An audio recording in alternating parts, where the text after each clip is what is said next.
Welcome guys, মোৰ নতুন এটা ভিডিঅ'লৈ আপোনালোকক স্বাগতম। তো নতুন ষ্টক আহিছে ছেকেণ্ড হেণ্ড ফোনৰ যি ষ্টকৰ কথা কৈ আছিলোঁ, আকৌ আমাৰ তাত নতুন ফোনৰ এভেইলেবল হৈছে ষ্টক। তো কাৰোবাৰ যাকে যি প্ৰয়োজন আছে ফোন মই দেখুৱাম বাৰু। এতিয়া নতুন নতুন ভাল ভাল ফোন আহিছে কম দামত। ফোনবিলাক চাওক এবাৰ, ধুনীয়া ধুনীয়া ফোন আহিছে আমাৰ তাত।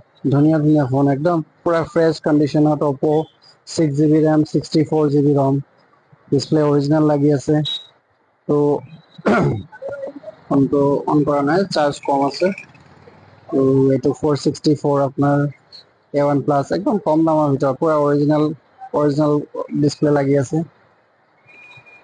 232, 332, 232, 464 Poco M3 আছে, 6GB ৰেমৰ 664, Hot 10 Play আছে, Redmi 10T, তাৰপিছত আছে আপোনাৰ Realme C20, A1+, A1 New, এইবিলাক চব ধুনীয়া ধুনীয়া ফোন আছে আপোনাৰ। এইবিলাকতো পুৰা চব অৰিজিনেল ডিছপ্লেৰ লগত আছে। এইবিলাক চব অৰিজিনেল ডিছপ্লে, কোনো ইয়াত হেৰি নাই। তো এইটো লট আহিছে, বৰ ভাল লট আহিছে। তো আৰু কালিলৈ আৰু সোমাব। তো চাই লওক, এইখিনি একদম পুৰা ফ্ৰেছ কণ্ডিশ্যনত আছে, ভাল কণ্ডিশ্যনত আহিছে। যদি কাৰোবাক লাগে অতি সোনকালে